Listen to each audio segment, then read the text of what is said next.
नई वीडियो में। ये वीडियो सोशल साइंस सब्जेक्ट के ऊपर रहने वाली है। इस वीडियो में हम class 9 history chapter the French revolution का पार्ट 1 करेंगे। इस पूरे चैप्टर को हम टोटल 6 पार्ट्स के अंदर समझेंगे। तो आइए शुरू करते हैं। जो चैप्टर है उसकी शुरुआत होती है 14 जुलाई 1789 को। क्या हुआ था, जो पूरी पेरिस थी उसमें एकदम हड़कंप मच रखा था, उसमें बहुत ज्यादा परेशानियां चल रही थी। मैं आपको बताता हूँ क्या हुआ था। एक रूमर फैल चुका था कि जो राजा है वो बहुत ही जल्दी जो है सेना को कह देगा कि लोगों को मारो, ठीक है। तो इस वजह से कुछ हजार जो है लोग इकट्ठे हुए, लड़का लड़की, और फिर वो जो है वो इधर उधर घूमने लगे एमिनेशन यानी कि जो है हथियारों की तलाश में। अब उन्हीं में से कुछ सैकड़ों लोग गए, ठीक है। वो कहाँ गए? बास्तिल जेल में। बास्तिल वहाँ की जेल थी, वो वहां पर गए एमिनेशन की तलाश में, ठीक है। अब उसके बाद क्या हुआ, वहां पे जो बास्तिल जेल थी वो स्टैंड करती थी किंग्स की डिस्पोटिक पावर्स की वजह से। जैसे कि कोई है बहुत ज्यादा पावरफुल है, उसको कोई पसंद नहीं आया तो वो बास्तिल जेल में डाल देगा। इसलिए जो लोग हैं वो बिल्कुल भी बास्तिल जेल को पसंद नहीं करते थे। तो क्या किया गया, उन्होंने जो बास्तिल जेल को ना तोड़ा और उसके जो फ्रेगमेंट्स थे स्टोन से उन्हें बाजार में बेचा गया। अब आप देख लो कि इतना सब कुछ हो क्यों रहा है, लोग इतने परेशान क्यों हैं। 1774 लुई 16 बर्बन फैमिली का जो है वो राजा बना और उन्होंने शादी किससे करी? मैरी एंटोइनेटी से उन्होंने शादी कर ली। अब जब वो राजा बना तो उन्होंने तो खजाने को खाली पाया, ठीक है।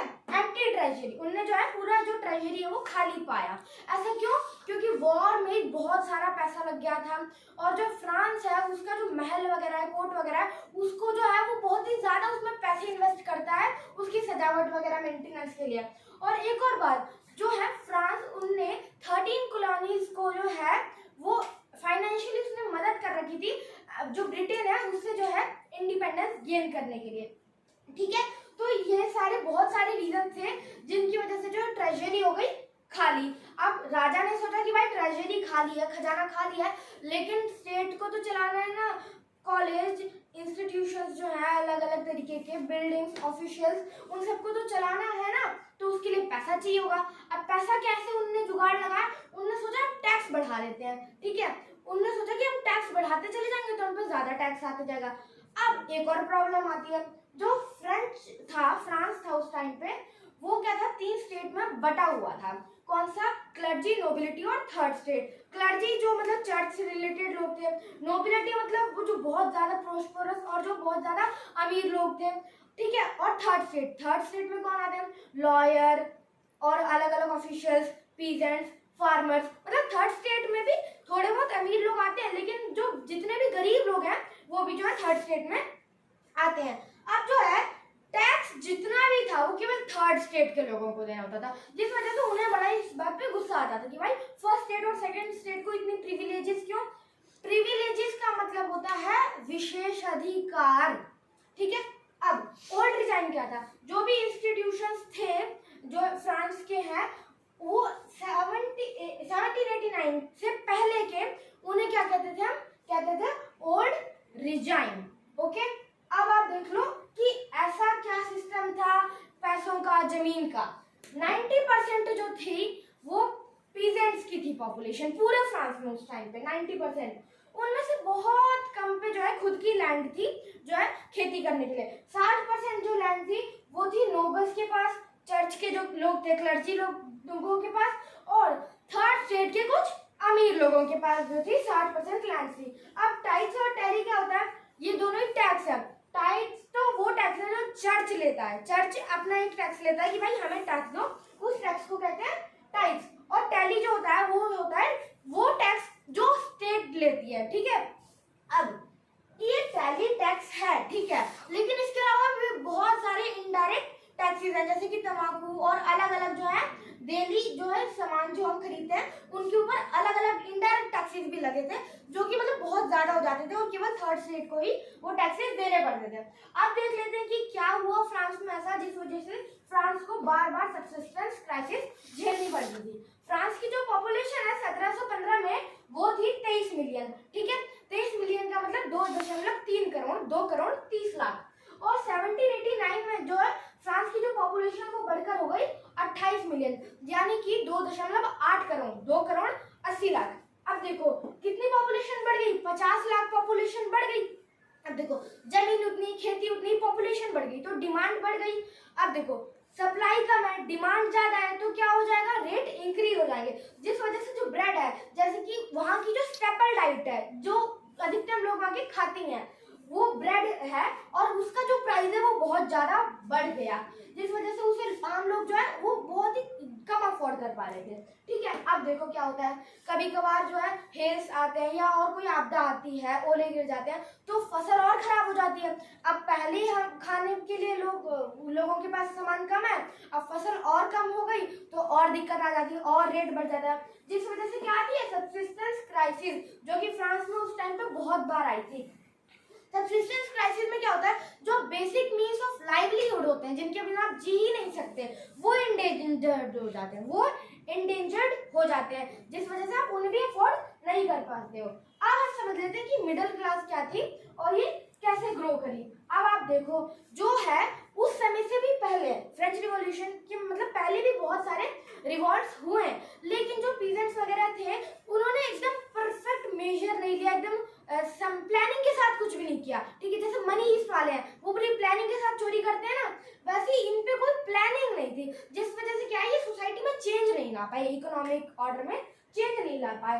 अब क्या था, ऐसा कौन कर सकता है, क्योंकि देखो क्लर्जी और नोबिलिटी को तो कोई जरूरत ही नहीं है, वो मजे में जी रहे हैं। ऐसा कर कौन सकता है थर्ड स्टेट में, जो रिचर मेंबर है, थर्ड स्टेट में भी सब गरीब नहीं है, रिचर मेंबर भी हैं, लॉयर्स हैं, ऑफिशियल्स हैं, तो वो ये काम कर सकते थे क्योंकि वो पढ़े लिखे हुए, उन पे न्यू आइडिया का एक्सेस था। अब उन्होंने धीरे धीरे करके जो है रिवोल्ट्स को फुल स्केल मेजर में लाना शुरू किया। अब ये थे कौन, जो है 18th सेंचुरी में एक नई क्लास बनी, मिडिल क्लास, मध्यम वर्ग। वो जो लोग थे वो करते क्या थे, अपनी जो कमाई है वो किससे करते थे, या तो वो ओवरसीज ट्रेड से करते थे, ठीक है, या फिर वो टेक्सटाइल से करते थे, वुलन और सिल्क टेक्सटाइल वगैरह से, या तो वो एक्सपोर्ट कर देते थे इन्हें, या फिर वो जो स्टेट में ही अलग अलग बड़े बड़े रईस लोग हैं वो उन्हें खरीद लेते थे। ठीक है, अब देखो जो है एकदम बातें चलने लगी, पूरी कॉलोनी में बातें चलने लगी कि भाई सबको इक्वल जो है राइट मिलने चाहिए, कोई किसी पे भी प्रिविलेजेस नहीं होने चाहिए, विशेषाधिकार। ठीक है, तो ये सबके पास ये आइडियाज जाने लगे, आइडियाज इक्वालिटी के फैलने लगे पूरी स्टेट में, और यही आइडियाज कुछ फिलोसोफर्स ने और जो है आगे हमें बताए। उनमें से थे एक John Locke, two treatise of government, जो ये कहते थे कि भाई एब्सोल्यूट पावर ऑफ मोनार्क, यानी कि जो है निरंकुश जो पावर है मोनार्की की वो सही नहीं है। ठीक है, स्पिरिट ऑफ लॉज जो है वो लिखी थी मोंटेस्क्यू ने, जिसमें उन्होंने बताया था दैट भाई जो पूरा ही गवर्नमेंट का सिस्टम है वो डिवाइड होना चाहिए, जैसे कि जुडिशरी, एग्जीक्यूटिव और जो अपना थर्ड वो होता है उसके अंदर पूरा वो डिवाइड हो जाना चाहिए। लेकिन अभी एक और वो थे जो थे जीन जैक रूसो, उन्होंने जो है जॉन लॉक के बाद ये बताया था एक social contract between people and their representatives. ठीक है, ये बात किसने बोली थी, जीन जैक रूसो ने अपनी सोशल कॉन्ट्रैक्ट में। अब ये था हमारा पूरा सिस्टम। अब इसके बाद क्या हुआ, भाई इतने ज्यादा आइडियाज फैल रहे हैं तो लोगों के बारे में, लोगों तक ये बातें पहुंच रही है। अब कॉफी शॉप्स और अलग अलग जगहों पर जो है ये बातें ज्यादा इन बातों पर जो है बात होने लगी, डिबेट्स होने लगी, और जो लोग पढ़ लिख नहीं सकते थे उनके लिए एकदम ग्राउंड में बड़े से एरिया में जोर जोर से चिल्लाई जाती थी ये बात, ये वैल्यूज, ताकि उन तक भी आइडियाज पहुंचे जा सके। ठीक है, और अब क्या हुआ, जो राजा था लुई 16 उनने एक न्यूज फैल गई कि भाई वो और टैक्सेस इंक्रीज करेगा और टैक्सेस बढ़ाएगा, जिस वजह से लोगों में और गुस्सा भर गया। ठीक है, तो ये था हमारा पहला पार्ट। अब उस गुस्से की वजह से क्या हुआ, आगे कैसे क्या क्या डायरेक्टरी ने फ्रांस को रूल किया, रोबेस्पियर की सरकार बनी, कैसे कैसे फिर लुई 16 को गुलेटाइन किया गया, ठीक है, मतलब मारा गया, ये सब हम पढ़ेंगे अपने बाकी के जो है फ्रेंच रिवॉल्यूशन के पार्ट में। तो आज की वीडियो इतनी, आई होप आप सभी को ये वीडियो पसंद आई होगी। अगर आप सभी को ये वीडियो पसंद आई है तो आप इसे लाइक कर सकते हैं, चैनल को सब्सक्राइब कर सकते हैं और अपने और क्लास 9 के फ्रेंड्स के साथ इस वीडियो को शेयर भी कर सकते हैं। तब तक के लिए कीप लर्निंग, कीप एक्सप्लोरिंग। जय हिंद, बाय बाय।